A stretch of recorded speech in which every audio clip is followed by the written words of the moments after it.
Okay, chapter 10, The Return of the Lion. To keep along the edge of the gorge was not so easy as it had looked. Before they had gone many yards, they were confronted with young fir trees growing on the very edge. After they had tried to go through these, stooping and pushing for about 10 minutes, they realized that in there it would take them an hour to do a half a mile. So they came out and again decided to go around the fir wood. This took them much farther to the right than they wanted to go, far out of sight of the cliffs and the sound of the river, till they began to be afraid they lost it altogether. Nobody knew the time, but it was getting to the hottest part of the day. When they were able to go back to the edge of the gorge, nearly a mile below the point from which they had started, they found the cliffs on their side a good deal lower and more broken. Soon they found a way down into the gorge and continued their journey at the river's edge. But it was first they had a rest and a long drink. Nobody was talking any more about breakfast or even dinner with Caspian. They may have been wise to stick to the rush instead of going along the top. It kept them sure of their direction, and ever since the fir wood they had all been afraid of being forced too far out of their course and losing themselves in the wood. It was an old pathless forest. You could not keep anything like a straight course in it. Patches of hopeless brambles, fallen trees, boggy places, and dense undergrowth would always be getting in your way. But the gorge of the Rush was not at all a nice place for traveling either.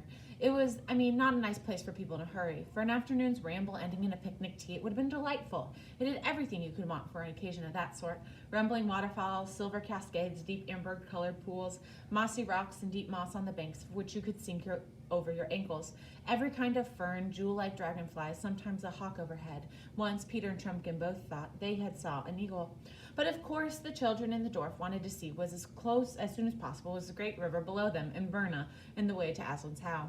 As they went on, the rush began to fall more and more steeply. Their journey became more and more of a climb and less of a walk.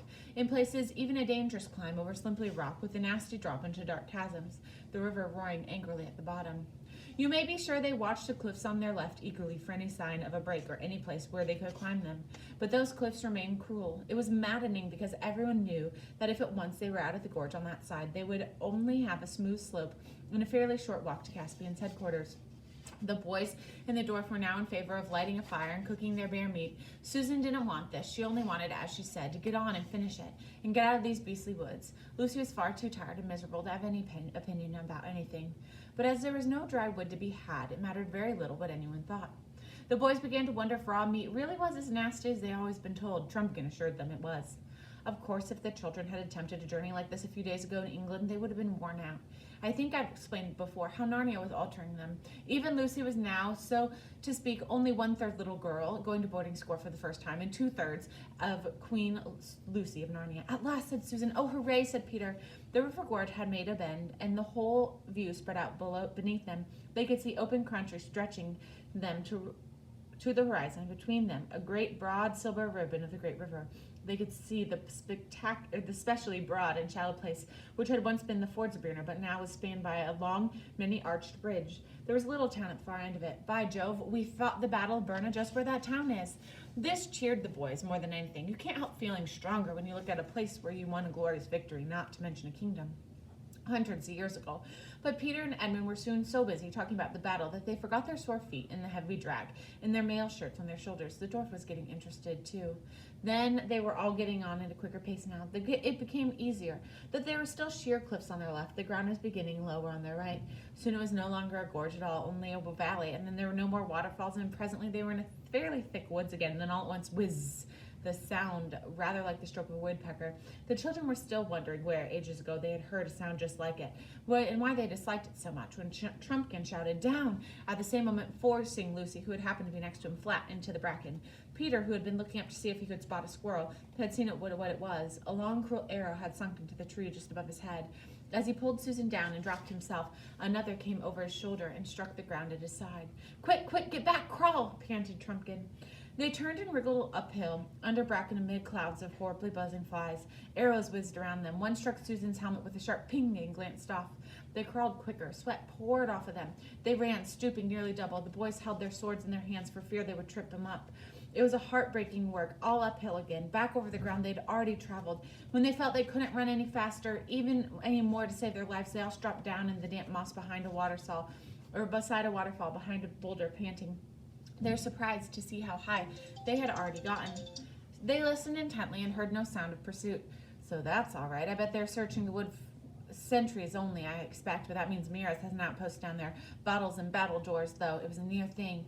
I thought to have had my head smacked for bringing us this way at all. On the contrary, Majesty, for one thing, it wasn't you, it was your royal brother, King Edmund, who first suggested going by Glasswater. I'm afraid the DLF's right, said Edmund, who had quite honestly forgotten this, how things began to go wrong. And for another, if we'd gone my way, we would have likely walked straight into that new outpost, most likely, or at least gone some trouble avoiding it. I think Glasswater has turned out for the best. A blessing in disguise, said Susan. Some disguise, said Edmund. I suppose we'll have to go right up along the gorge now, said Lucy. Lou, you're a hero. That's the nearest you've gotten to say I told you so. Let's get on. As soon as we're up and well into the forest, said Trumpkin, what everyone says, I'm going to light a fire and cook supper, but we must get well away from here. There's no need to describe how they toiled back up the gorge. It was pretty hard work, but oddly enough, everyone felt more cheerful. They were getting their second wind, and the word supper had a wonderful effect. They reached the fir wood, which had caused them so much trouble while it was still daylight, and bivouacked in a hollow just above it. It was tedious gathering firewood, but grand when the fire blazed up, and they began producing the damp, smeckery parcels of bear meat, which would have been so very unattractive to anyone who had spent the day indoors. The dwarf had splendid ideas about cookery. Each apple, if they still had a few of these, was wrapped in bear's meat as if it was to be apple dumpling with meat instead of pastry, only much thicker and spiked on a sharp stick and roasted. And the juice of the apple worked all through the meat like apple sauce with roast pork. The bear that has lived too much on other animals is not very nice, but bear that's had plenty of honey and fruit is excellent, and it turned out to be that sort of a bear. It was truly a glorious meal, and in the end, of course, no washing up, only lying back and watching the smoke from Trumpkin's pipe, and stretched everyone's tired legs and chatting. Everyone felt quite hopeful now about finding King Caspian tomorrow and defeating Miraz in a couple of days. It may not have been sensible of them to feel like this, but they did. They dropped off to sleep one by one, all pretty quickly. Lucy woke out of the deepest sleep you can imagine, with the feeling that a voice she liked best in the world had been calling her name. At first she thought it was her father's voice, but it didn't seem quite right. She thought it was Peter's voice, but that didn't seem to fit either. She didn't want to get up, not because she was still tired. On the contrary, she was wonderfully rested, and all the aches had gone from her body, but because she felt so extremely happy and comfortable. She was looking straight up at the Narnian moon, which was larger than ours, and at the starry sky, for the place where they had bivouacked was comparatively open. Lucy, the call came again. Neither her father's voice nor Peter's. She sat up, trembling with excitement, but not with fear. The moon was so bright, the whole forest landscape around her was almost as clear as day. Though it looked wilder, behind her was the fir wood. Away to the right was jagged cliff tops. On the far side of the gorge, straight ahead, open grass to where the glade of trees began to about a bow shot away. Lucy looked very hard at the glade. Why, I do believe they're moving. They're walking about. She got up, her heart beating wildly, and walked toward them. There was certainly a noise in the glade, such a noise as tree makes in a high wind, though there was no wind tonight. Yet it was not exactly ordinary tree noise either. Lucy felt there was a tune in it, but she couldn't catch the tune any more than she had been able to catch the words when the trees had almost talked to her the night before. But there was at least a lit. She felt her own feet wanting to dance as she got near, and now there was no doubt the trees were moving in and out through each other as if in a complicated country dance. And I suppose when trees dance, it must be very, very country dance indeed. It was almost among them now. The first tree she looked at seemed, at first glance, not to be a tree at all, but a huge man with a shaggy beard and great bushes of hair. She was not frightened. She had seen such things before. When she looked again, it was only a tree, though he was still moving. You couldn't see whether he had feet or roots, because, of course, when trees move, they don't walk on the surface of the earth. They wade in it as we do water. The same thing happened with every tree she looked at. One moment they seemed to be the friendly, lovely giant or giantess forms which the tree people put on when some good magic has called them to full life. The next moment they all looked like trees again. When they looked like trees, it was strangely human trees, like when they looked like people, and all that time, the odd little rustling, cool, merry noise. They're almost awake, but not quite, Lucy thought. She knew she herself was wide awake, wider than anyone normally is. She went fearlessly in among them, dancing herself as she leaped this way and that to avoid being run into by these huge partners, but she was only half interested in them. She wanted to get beyond them to something else. It was beyond them that the voice called her.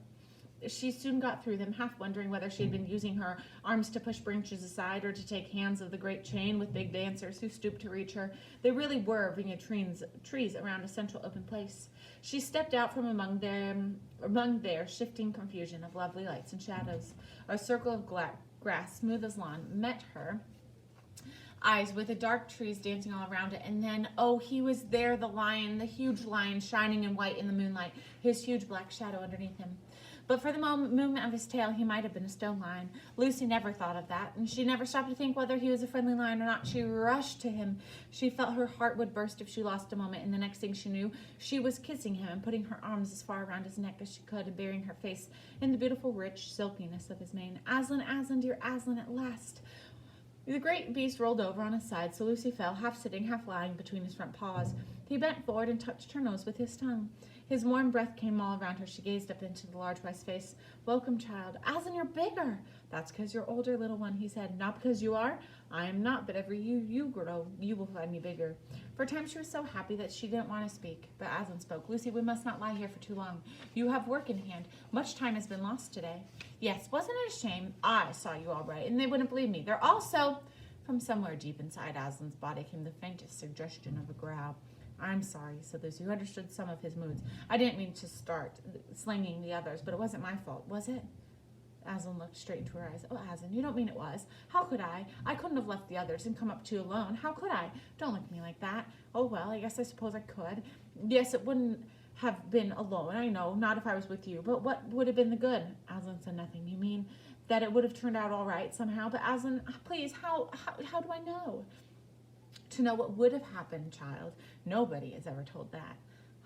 Oh dear, said Lucy. But anyone can find out what will happen. If you go back to the others now and wake them up and tell them you've seen me again, you must get up at once and follow me. What will happen? There's only one way of finding out. Do you mean that's what you want me to go do? Yes, little one. Will the others see you? Not at first. Later on, it depends. But they won't believe me. It doesn't matter. Oh dear, oh dear. I was so pleased at finding you again, and I thought you'd let you stay, and then you'd come roaring and frighten all the enemies like last time, and now everything's going to be horrid. It's hard for you, little one, but things never happen the same way twice. But it's been hard for us all in Narnia before now.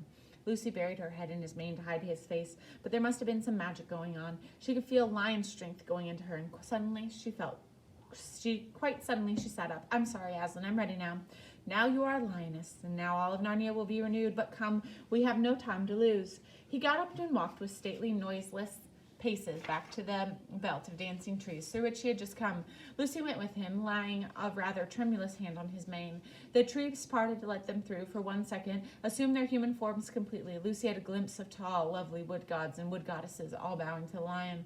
The next moment there were trees again, still bowing, but with such graceful sweeps of a branch and trunk that their bowing was kind of a dance.